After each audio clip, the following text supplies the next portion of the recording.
Bien, hermanos, como he sabido, estamos analizando cada uno de los libros, de qué tratan, cuál es el propósito, para qué fueron escritos estos libros. Y hemos estado diciendo una y otra vez que el conocer la razón por la cual estos libros fueron escritos nos ayuda a hacer buenas interpretaciones.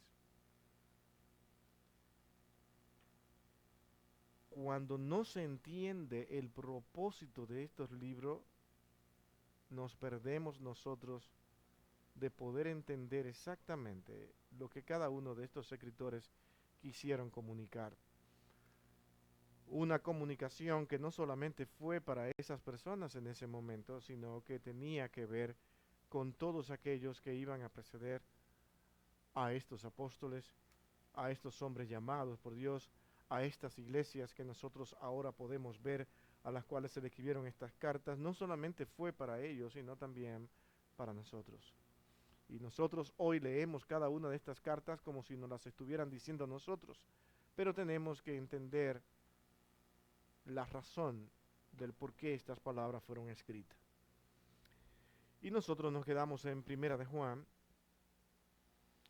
cuando dijimos que esta carta había sido escrita a creyentes, a cristianos, muchos de ellos muy mezclados, una iglesia donde pueden haber niños en Cristo, personas ya que van creciendo un poco y llegan a la edad de jóvenes y más adelante llegan a madurar. Pero aún así todos tenían que entender la verdad de esta enseñanza bíblica de Jesucristo, y para eso Juan comienza prácticamente desde el inicio mismo en propósito, en sentido de lo que debe saber cada creyente. En otras palabras, el ABC de la vida cristiana lo encontramos en Primera de Juan. De tal manera que cuando llegamos al C ya nosotros estamos más creciditos, estamos más fuertecitos, pero aún así necesitamos tener cuidado y estar constantemente pensando en estas palabras de que si nosotros le fallamos al Señor, pues Él mismo dice que tenemos un abogado que siempre está ahí para defendernos, es decir, Él es suficiente. Eso es lo que Juan está diciendo. ¿Se acuerda que dijimos eso la última vez? Juan está diciendo que Cristo es suficiente. Pero la pregunta es, ¿entiende esto la iglesia de Cristo en todos los sentidos? Hermano, cuando usted revisa las enseñanzas, la forma en que se comportan, no creemos que creen que Cristo es suficiente, porque comienzan a depender de ello mucho temor. ¿Y si Cristo no la hizo la obra? ¿Y si yo no hago lo que tengo que hacer? Entonces, si yo no hago lo que tengo que hacer, entonces la obra de Cristo se cae. Es decir, depende de lo que yo haga para que la obra de Cristo tenga efectividad. Sin embargo, eso no fue la obra de Cristo.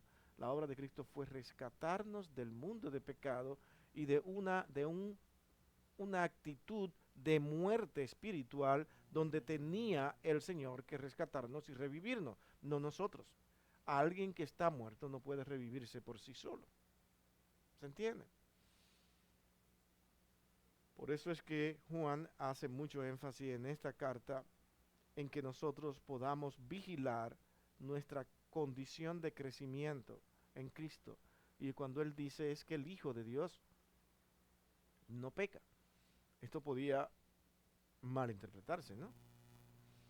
Pero es que el Hijo de Dios no peca, ¿en qué sentido? ¿Alguien puede decirme? Quiero realmente verlos a ustedes opinando acá, porque vamos a simplemente a hablar un poquito de la carta, pero quiero ver cómo ustedes opinan aquí en todo esto.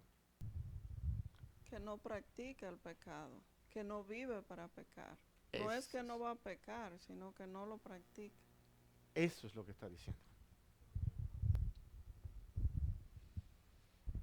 Podemos caer en ocasiones, pero no nos gozamos, sufrimos cuando Otra pecamos, cosa nos importante. duele cuando le fallamos a nuestro Señor. ¿Quién es el que no se duele? Estamos aquí como comenzando la vida cristiana, ¿no? ¿Quién es el que no se duele cuando peca? Pero pueden estar en la iglesia. Todo le parece normal, sencillo, no hay para qué preocuparse tanto. ¿Por qué el afán? Si todos somos pecadores, si no, todos somos malos. Entonces, llevan la conversación o la situación a un nivel que parece santo. ¿Por qué mejor no nos ayudamos unos a otros y dejamos de estarnos criticando cuando lo que ellos llaman crítica es un hermano que está preocupado por la vida espiritual de esa persona y lo está llamando? Mi hermano, creo que no estuvo bueno. ¿Qué podemos hacer por ti? ¿Te has dado cuenta de que eso afecta otro que lo está escuchando, que es el incrédulo? Ah, ahí vienen con lo mismo de todo, siempre, el santo, el santurrón, el más puro. Eso, mi hermano, vigilen eso, ese es un inconverso. Es un inconverso. Porque ¿qué hace el creyente cuando es reprendido y sabe que ha faltado? No se defiende. No se defiende. No sabe defenderse. Simplemente baja su cabeza y dice, lamento que esto te haya afectado. No ha sido mi situación y tengo mucho dolor por haberle faltado al Señor. Esa es la conversación de dos creyentes. ¿Qué hace en otra parte un no creyente corrigiendo de pecado? Porque hay de todo, de pecado a un creyente. ¿Cómo actuaría el creyente y el no creyente? Saben que hay eso, ¿no? ¿Qué pasaría cuando el creyente admite su pecado? Él se goza, se siente feliz, se siente que está corrigiendo, que está ayudando. El creyente se duele con la falta del otro, sufre con él.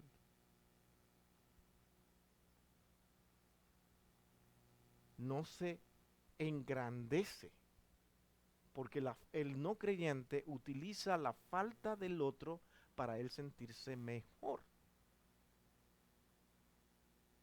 Y Juan habla en su carta de que todo esto es inmadurez o personas que no han conocido al creyente. Porque el creyente, al hablar de pecado, tiembla. No ama el pecado porque él no peca. Eso es lo que Juan dice. Él vive su vida diciendo, yo no vivo para pecar, yo no estoy aquí para pecar. Y cuando faltamos y caemos, entendemos que somos el cuerpo de Cristo y todos tenemos que restablecernos.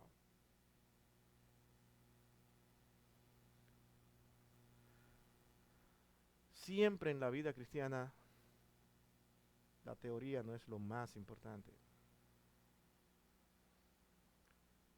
Podemos salir muy teóricos, muy preparados, muy acaudalados por los hombres cuando salimos de un seminario. Pero cuando llevamos todo lo que tenemos a la práctica, nos damos cuenta que todavía nos falta mucho. ¿Se entiende eso?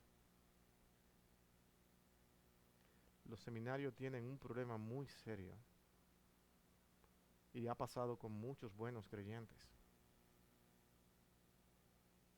que te hacen creer mejor que los demás.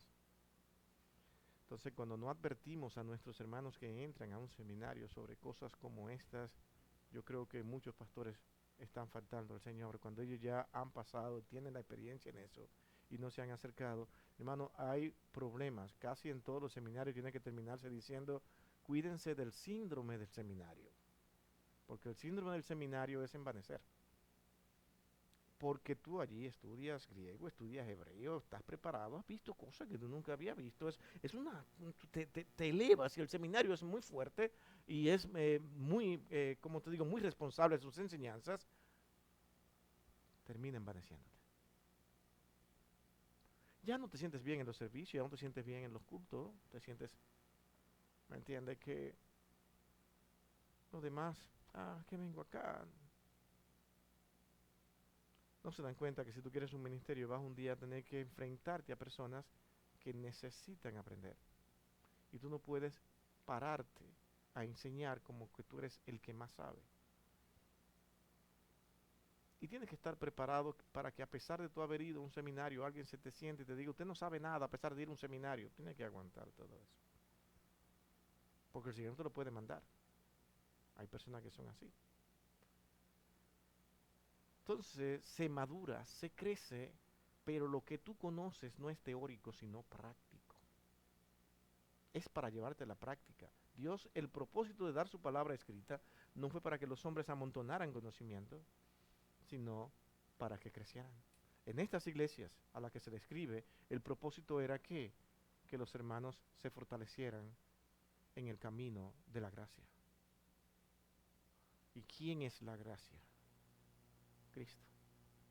En el camino de Cristo. Fíjese que todo habla de Cristo. Todo. Si comienzas desde el mismo Génesis, todo te lleva a Cristo. Después de la venida de Cristo, se presenta un evangelio universal para todo el mundo, pero es Cristo ahora más aclamado que nunca. Ahora, ¿qué nos queda? O rechazamos a Cristo y aclamamos otro profeta, o nosotros decimos, Él es la verdad, el camino y la vida. No hay opción, porque lo que leemos en este libro es Cristo. Si yo quiero creer que Cristo no es lo que este escrito dice, entonces tengo que abandonar la Biblia y crear otras escrituras santas. ¿No se han fijado que eso es lo que ha pasado? Que al rechazar a Cristo yo tengo que tener otras escrituras. O yo no acepto a Cristo, pero me quedo con el Antiguo Testamento y rechazo el Nuevo. El problema es que si lees bien, te está hablando de que el Señor prometió un redentor. Sí, pero es que ese redentor no ha llegado. Tienes que tomar esas decisiones. Fíjate que todo es quitar lo que tenemos. O te sale de toda la escritura, o hace una interpretación incorrecta de todo lo que es el Antiguo Testamento y estableces al parte de eso otro libro sagrado, como han hecho, por ejemplo, como hizo Mahoma.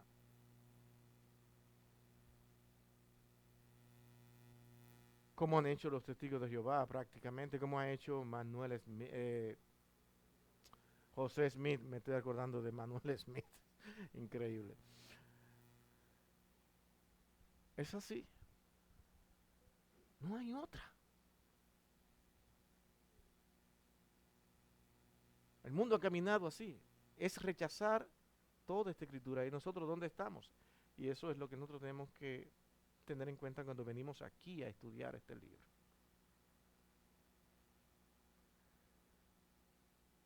Lo más triste es que no queremos estudiar, pero al mismo tiempo queremos que nuestra vida cristiana florezca y se engrandezca. Y muchas veces nos lamentamos de nuestra condición como creyente, que no avanza, pero yo no hago ningún esfuerzo, sino que mis esfuerzos están más en ver Netflix, están más en ver el teléfono, están más en ver cuál es la actividad que voy a hacer en mis vacaciones, o pedirle a nuestros esposos, si son ellos los que trabajan, que cuándo serán las vacaciones, salir, cosas, actividades. Estamos más preocupados por cosas de este mundo que buscar del Señor, y luego nos quejamos, es que mi vida espiritual está bien, tengo un problema con Dios, y lloramos, pero seguimos igual, no hay ningún esfuerzo. ¿Y sabes qué? Todo lo que es venir al Señor significa, y va siempre a significar, mucho esfuerzo de su parte. Mucho esfuerzo. Y Dios quiso que así fuera, para que nosotros entendiéramos la responsabilidad que tenemos de conocer lo que Él quiere para nosotros. La segunda carta es una carta corta y fue dirigida a la iglesia en general. Sus miembros, para advertirles en contra de los falsos maestros que habían allí, para que se guarden de todas esas herejías que se estaban levantando. Y ya lo que nosotros hemos aquí hecho en esta congregación, en estos estudios y en diferentes estudios en esta congregación, es demostrar que en aquellos tiempos se habían estado levantando muchas enseñanzas en contra de Cristo. Otros decían creer en Cristo y tergiversaban el evangelio de Cristo. Otros decían que Cristo no volvería, que Cristo no era lo que se está diciendo, y la iglesia tenía que ser enfrentado a eso. Las iglesias eran influenciadas por filosofías y ideologías levantadas por los hombres con apariencia incluso de piedad, y otros realmente que no le interesaba ningún tipo de piedad, sino manifestar conocimiento, y esos muchos conocimientos y que los hombres estaban detrás de ellos porque eran bonitos, pasaban a la iglesia. Es aquí nosotros tenemos que preguntarnos, ¿eso ya dejó de existir? No se imagina las múltiples filosofías y dictámenes de los hombres que son aceptados en la iglesia y predicados incluso desde el púlpito, para decir a la iglesia lo que tienen que hacer. Y todo por inventos, direcciones y propósitos de los hombres. Y propósitos malvados. Y cuando tú te opones, muchos creyentes te dicen que tú eres un rebelde, un desobediente, que no te sometes a las autoridades. Hermano, hay que someterse a las autoridades. Hay que someterse. Pero cuando ellas enfrentan directamente todo lo que tiene que ver con los principios cristianos, ¿qué hacemos nosotros? ¿Lo dejamos pasar? ¿O le decimos, hasta aquí no podemos? Y con cuidado y respeto porque son la autoridad. No es tampoco decirle, ¿qué se creen ustedes, impíos perversos? No es decirle que no está bien, que no vamos a entrar en lo que ellos quieren que haga. Por eso fue la iglesia perseguida, porque estaban dispuestos a obedecer las autoridades. Incluso nadie ha hecho más bien en este mundo, y esto es, muchos quieren discutirlo, pero en la historia es indiscutible y en la actualidad lo pueden ver. Nadie ha hecho más por el mundo que los cristianos.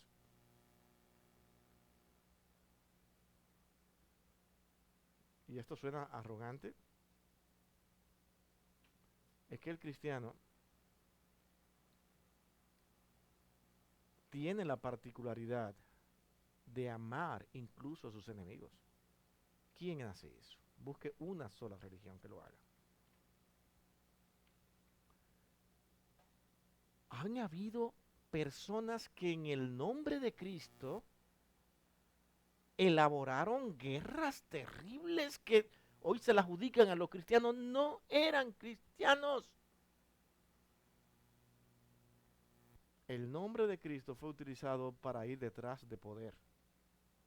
¿Se entiende? Y otros iban directamente a atacar a los cristianos y ellos se defendían. ¿Se entiende? Pero hay que analizar la historia.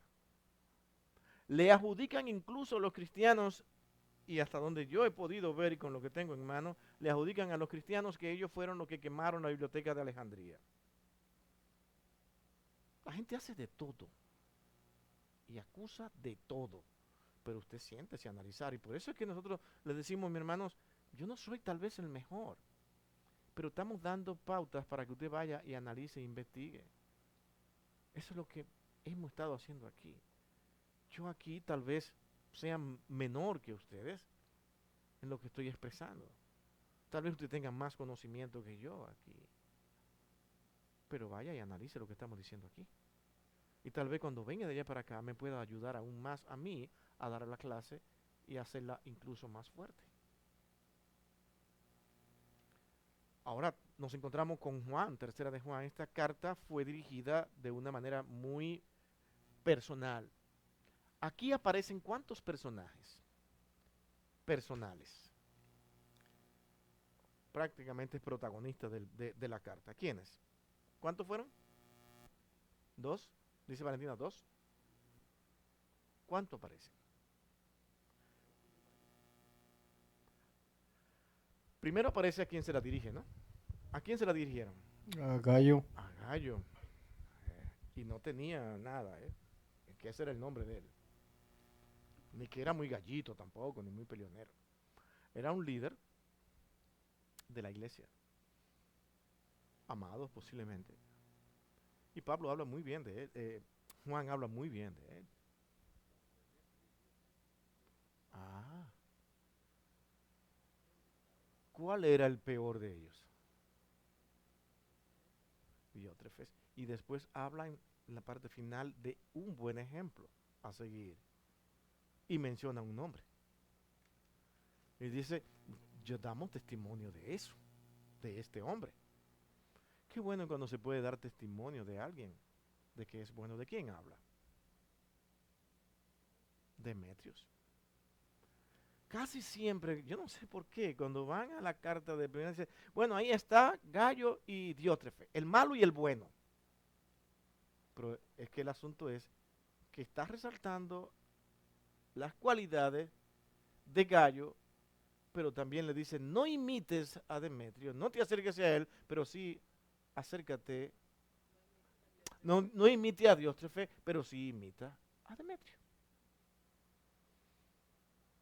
Qué bueno es cuando nosotros podemos ver que en nuestra congregación hay alguien al que el pastor debe acercarse y decirle, wow, mi hermano, ¿cómo me ayudas tú? ¿Cómo me ayudas tú? ¿Cuánta fuerza me das al verte? Que Pablo veía eso, acércate a este hombre. Hombres como Demetrio hacen falta en nuestras congregaciones, que están ahí para incentivar, para ayudar, para fortalecer al pastor.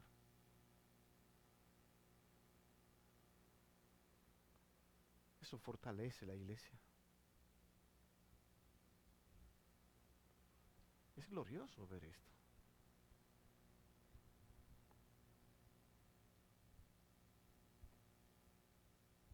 Judas.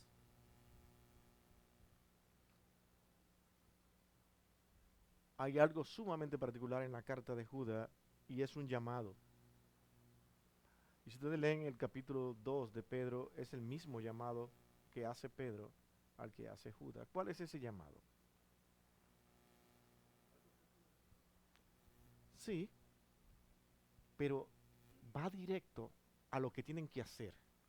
¿Qué tienen ellos que hacer? Ah, contender. Yo no peleo. Yo no. Es que no se está hablando de pelear aquí. Si es en amor, ¿no?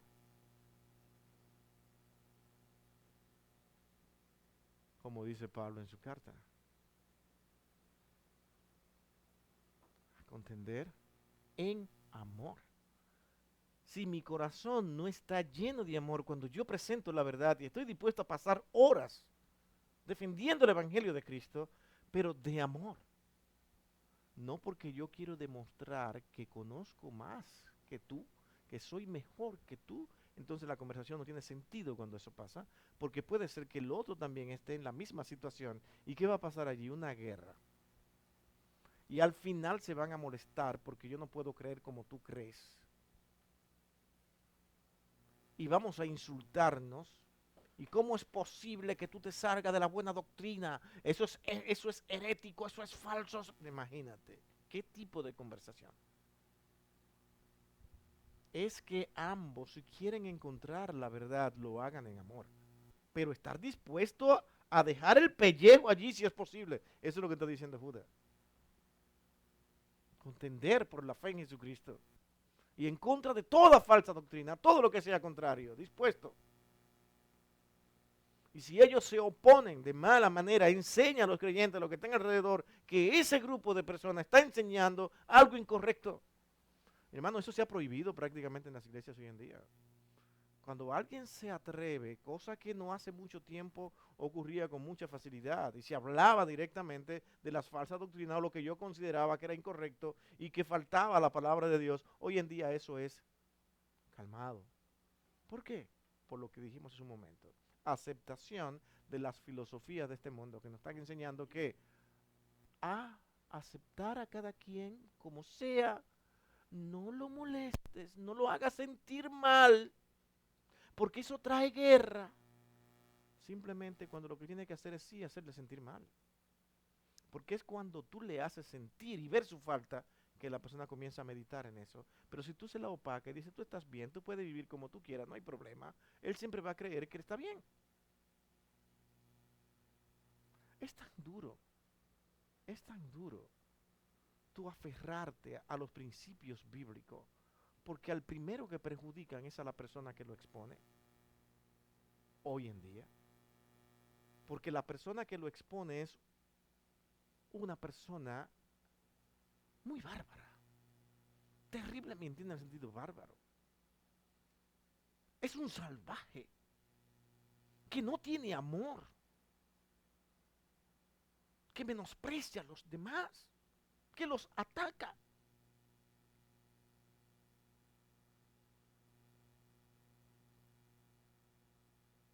Pero ¿qué está diciendo? Está contradiciendo la escritura. No, no necesariamente, esa es su actitud, esa es la forma. Pero ¿cuál forma? La que tú le pusiste que él tenía porque te molestó.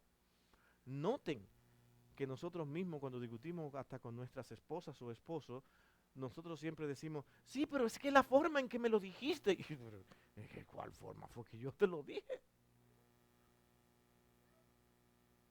Es que cuando nos molestamos y nos hacen sentir mal, siempre encontramos que el otro nos lo dijo con mala cara, con mala actitud.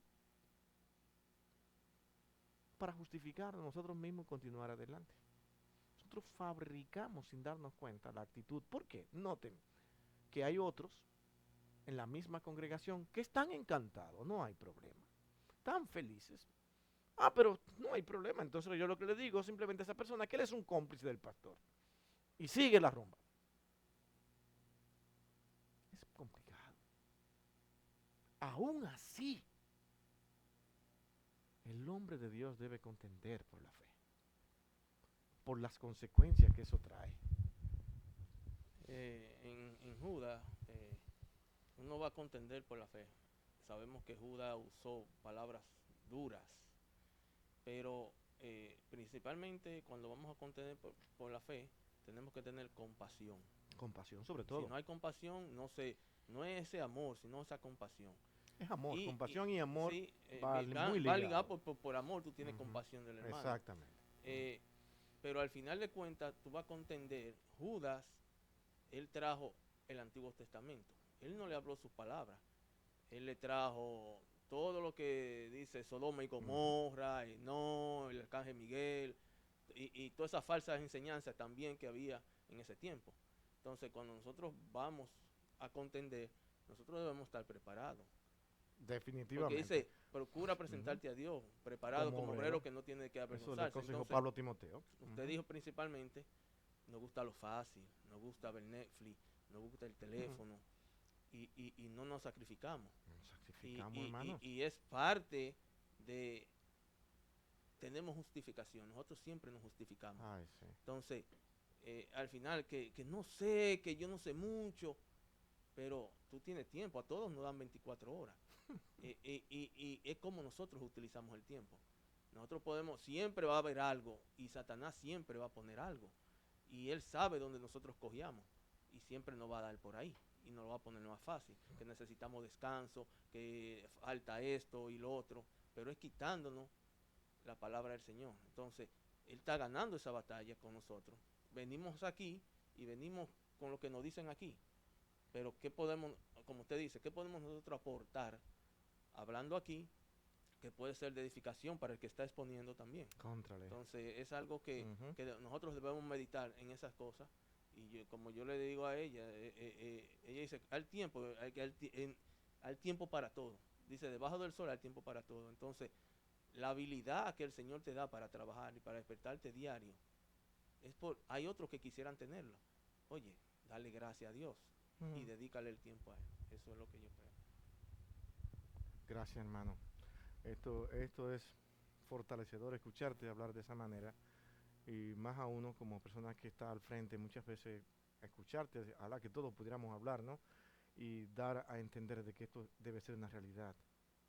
No es porque el pastor es más grande, es que el pastor también tiene que hacerlo con ustedes de la misma manera. Pero cuando él se esfuerza para decir cosas que a él le van a afectar con los hermanos, mis hermanos, hay que orar por él, porque él va a terminar claudicando y dejando las cosas, Señor, como hizo hasta Elías, abandonó. Claudican. ¿Cuántos no son los pastores que terminan? Dicen, yo no voy más. Incluso pastores se han quitado la vida. No es fácil tener una cantidad de personas encima de ti. sin darte palabras de ánimo, sino que usted, y usted, y usted, y usted, y usted. No es cómodo.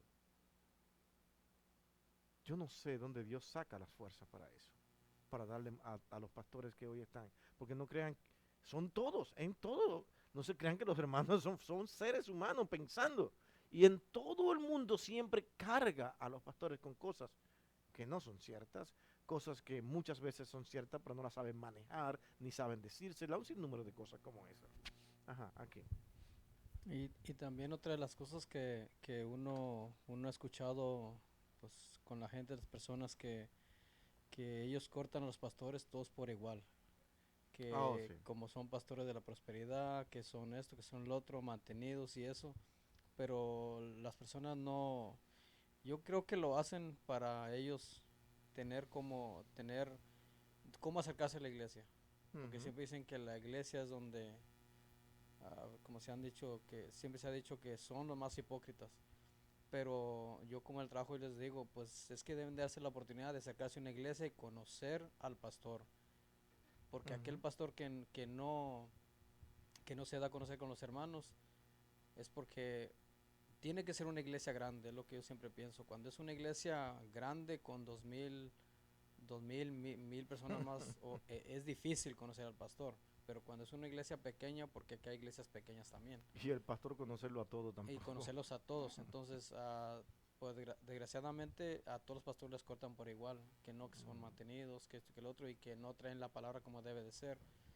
Entonces, Sí, esos eso es son... una de las cosas Ujú. que también hace que la gente no venga. Como hay doctrinas que uno nomás al Acuérdate, escucharlas sabemos que ujú. están bien errados. Acuérdate que el Señor es quien trabaja en el corazón de las personas, tiene que predicarle porque eso simplemente es una excusa.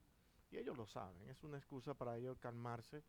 Y cada vez que tú escuches eso, entiendes, ellos no están diciendo eso con todo el corazón, ellos lo saben. Lo que pasa es que tienen que buscar una manera, una forma de escape. Ellos son todos malos, son todos los pastores. Y ya, eso ha llevado incluso a personas que dicen ser creyentes a decir hoy en día, hay una cantidad de personas que están tomando la decisión de decir que no hay que congregarse, que lo que hay que estar en su casa y allí tú puedes tener tu servicio y tu adoración a Dios. No hay problema. Y aún pretenden ser bíblicos con ese tipo de pensamiento. Y ven a los pastores como mantenidos, así como tú dices, como aprovechadores, porque tú lo ves y todo el problema, todo lo que lleva a esas personas ahí a tomar esta decisión solamente tiene una práctica en mente. Piden el diezmo. Eso es todo. Eso es todo el problema. Porque las personas no quieren despojarse de nada que ellos le cueste. Pero que es para Dios. ¿Quién ha dicho que es para Dios? Es para esos mantenidos que están ahí. Pero que vamos, hay que mantener el templo y hay que hacer, es que los templos no existen, no hay que hacer templos, predica el evangelio y habla de Cristo a las personas, todo lo que tienen que hacer. Maestros iluminados, que por fin hoy entendimos lo que teníamos que hacer. El Señor se equivocó en todos estos siglos al permitir que se congregaran en diferentes sitios, se equivocó y lo permitió, porque es el Señor que lo permite. Hermano, si Dios no quiere que se congregue nadie, nadie se va a congregar. A sus hijos lo va a llevar a qué? A tener una vida piadosa en su casa, una vida íntegra en su casa. Pero resulta que cuando te quedas en tu casa no hay vida íntegra ni piadosa en ningún momento. Porque Dios quiere la comunión con el pueblo suyo. Juntos. Necesita la comunión. Y la necesita. Sí, yo, yo no concibo mi vida yo sola en mi casa buscando del Señor.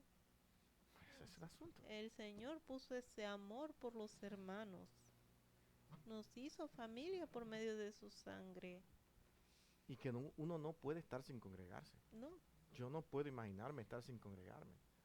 no, porque entonces cuando uno decae, ¿quién lo va a exhortar a uno? ¿Quién lo va a levantar? ¿Quién te va, cuando caes en pecado, quién te va, ay, se me fue la palabra, A exhortar y amonestar, amonestar. exhortar? Ujú. Sí, mire, muchas veces, mi hermano, aunque ustedes no lo crean, y pongo a Valentina como testigo, muchas muchas veces yo he dicho, ¿será que el Señor hasta aquí ya me ha llevado y ya quiere tal vez que yo haga otras cosas? Muchos deseos me han dado de no continuar y ver si alguien se levanta y como pastor y nos ayuda a todo y- y a veces hasta pensado, dice, ya sí, ya ha llegado, ¿y qué va? ¿Qué es? No sé. Y hay que seguir hasta que el Señor quiera, hasta que el Señor nos diga hasta aquí. ¿Qué quiere el Señor? Y fue la pregunta de Pablo, ¿qué tú quieres que yo haga entonces ahora? Y debemos mantenernos preguntando constantemente al Señor, Señor, ¿qué es lo que tú quieres que yo haga? Porque si le pedimos un consejo a nuestro corazón, Él nos va a llevar por un camino muy distorsionado. Porque el corazón nuestro nos va a engañar. Dice, oh, me estás pidiendo un consejito a mí. Libérate, sal de este problema. ¿Qué necesidad tienes? Ese es tu corazón. ¿Qué necesidad tienes tú de ir a la iglesia? ¿Para qué? Tú eres una persona buena. Además, fíjate, estamos tan llenos de hipócritas ahí porque dicen una cosa que no hacen. La gente es así y siempre busca una excusa. Bueno, cuando nos encontramos con Apocalipsis, un libro fantástico y, y realmente con esto yo voy a terminar porque fíjese lo sencillo que es el libro de Apocalipsis. Primero vamos a comenzar por lo que significa la palabra Apocalipsis en griego. ¿Qué significa? Perfecto. ¿Qué han hecho los hombres con esta palabra? Incluso hacen serie del Apocalipsis, el Apocalipsis, porque eso es revelación, algo que se revela. Han tomado el libro de Apocalipsis y han visto todo el transcurrir del mundo, lo que ha de suceder con la humanidad. En el Apocalipsis algunos han encontrado incluso las torres gemelas cuando fueron derrumbadas. Recientemente he escuchado que han ido al Apocalipsis para ver que se había hablado de la reina. Pero también por otras partes encontraron a Nostradamus hablando y diciendo que ya Nostradamus había advertido que esto iba a pasar. El mundo saca lo que quiere de lo que ellos quieren que realmente pase. Lo fabrican, lo ordenan, lo organizan. En el caso de Nostradamus, él escribió tanto y tanto y tanto y tanto y tanto que tú tienes ahí literatura. ¿Para qué? Para poner lo que tú quieras en el lugar que tú quieres. Es increíble. Pero Apocalipsis no tenía ese propósito de hacer una revelación para que el mundo entienda todo lo que había de acontecer. ¿Cuál es el propósito principal de Apocalipsis cuando habla de revelación?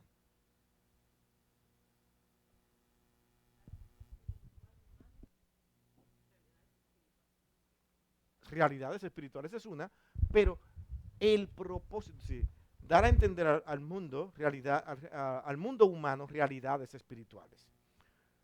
Pero hay algo sumamente más importante acá. ¿Qué es lo que significa revelación al usar esta palabra Apocalipsis aquí? ¿Revelación de qué? De que Cristo ha vencido. Y Gracias, hermano. empieza dirigido a las iglesias y a la comunidad cristiana a decirle que Cristo ha vencido. Es la revelación de Cristo, es el Apocalipsis. Es lo que y al final te habla de resurrección y sí, es algo así, pero desde que empieza, está hablando a la iglesia y a las comunidades cristianas para decir que Él cumplió lo que Dios había establecido. Y habla de resurrección. Sí, que la iglesia va a atravesar por periodos difíciles y habla en lenguaje entendible para los que escuchaban estas palabras ahí. Acostumbraban a usar muchas ilustraciones, por eso que realmente es un libro muy pictórico, donde figura muchas cosas, donde ilustra, donde dibuja, porque eso es ser pictórico, dibuja muchos cuadros para que tú puedas entender de una manera figurada lo que se te está diciendo. Era un lenguaje que ellos lo entendían porque era su diario vivir. Cuando le decían bestia, ellos entendían, bueno, esto debe ser realmente algún gobernante sumamente perverso. Incluso le llamaban bestia a los emperadores. ¿Comprende? Porque era su lenguaje de hablar. Claro que tenían que hacerlo a cierta medida oculto, ¿no? Y con cierto cuidado, porque si sabían que un grupo de personas le estaba llamando al emperador, que era un cruel, que era un perverso, que era un malvado, lo podían, se le costaba la vida, ¿no? Pero era un lenguaje que se entendía. Estaba hablando aquí en todo momento de gobiernos. La iglesia iba a estar envuelta de gobiernos corruptos que únicamente buscan poder y que se iban a adueñar de naciones y en ciertos momentos del mundo, como ha pasado y como hoy también continúa, donde siempre hay un imperio que es el más grande y que quiere controlar al mundo.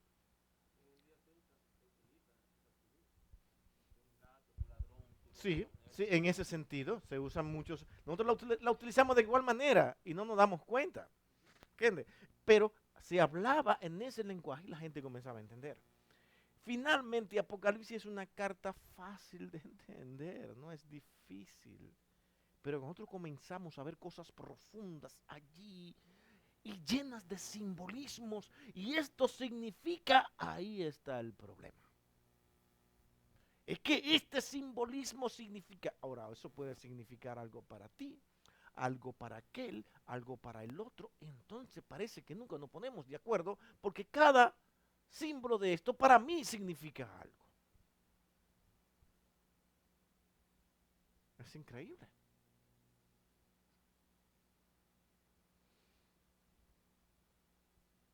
Y nosotros decimos, wow, pero ¿qué cosa es esto?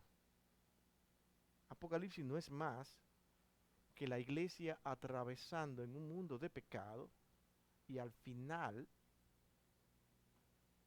por haber conocido a Cristo, todo su poder, su fuerza, Él se mantiene en el monte de Sión batallando por nosotros. Fíjese que hasta el monte de Sión es otra figura, indicando poder, indicando fuerza, control desde ese lugar para que venceremos juntamente con Él. La iglesia sale victoriosa y saldrá victoriosa al final. Eso es todo lo que Juan está diciendo. Yo vi el grupo de los redimidos, todos, una cosa increíble. ¿No es lo que él dice? Y lo vio haciendo ¿qué?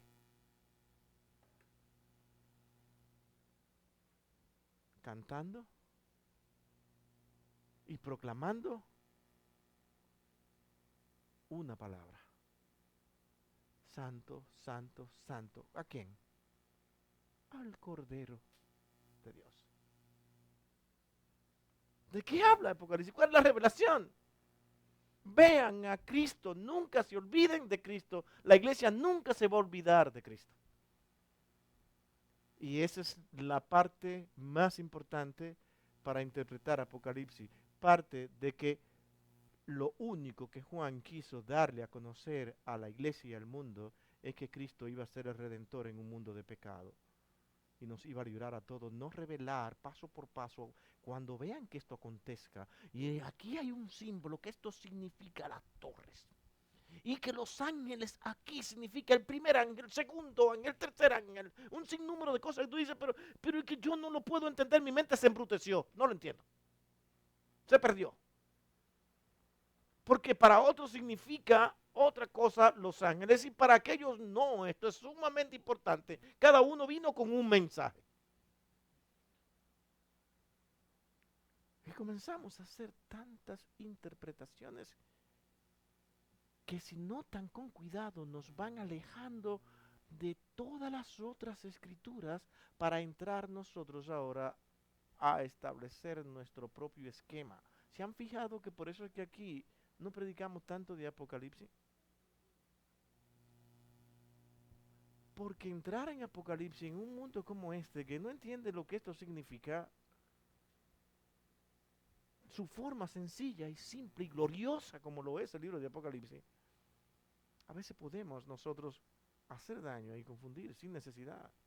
Podemos caer en el riesgo de apartarnos de todo lo antes enseñado, solamente por poner un amor grandísimo a Apocalipsis. Y podemos dedicarnos a hablar de aquel hombre que será el dictador del mundo, el próximo dictador del mundo, pero mundial. Y Apocalipsis es el mejor libro para descifrarlo. Véanlo y lo ilustramos y lo comenzamos, pero noten, detrás de todo eso hay una alta imaginación. Y la alta imaginación es el problema.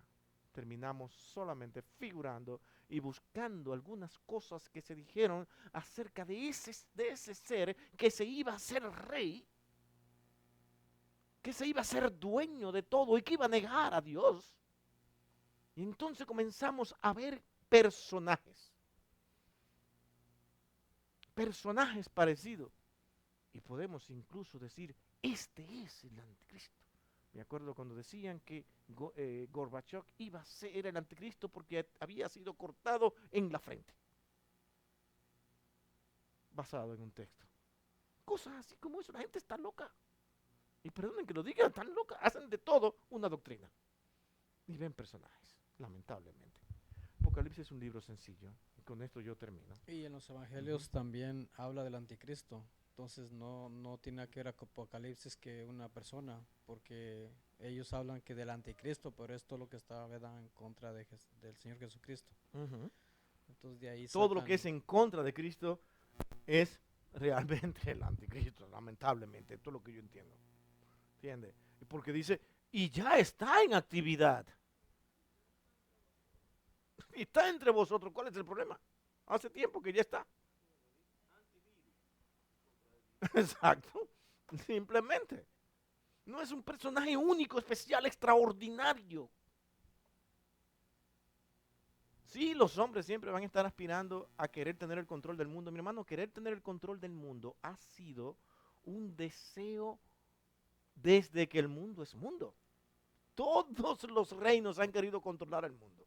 Por eso eran las grandes batallas que ustedes encuentran, los grandes pleitos, porque si derroto a él, entonces este es el imperio. Uno de los que más grande llegó y más cerca estuvo de controlar el mundo para mí fue Babilonia. Y de la manera tan fácil y sencilla que fue derrotado, increíblemente. De una manera que yo no me la explico, pero demasiado sencilla. Simplemente te llegar hasta allí y decirle, me estoy yendo, dígame, sí, ya tú no eres rey. Así fue que entraron. Sencillo, sin guerra y sin nada. Al imperio más poderoso. Porque es que el hombre no es quien tiene, el poder es Dios.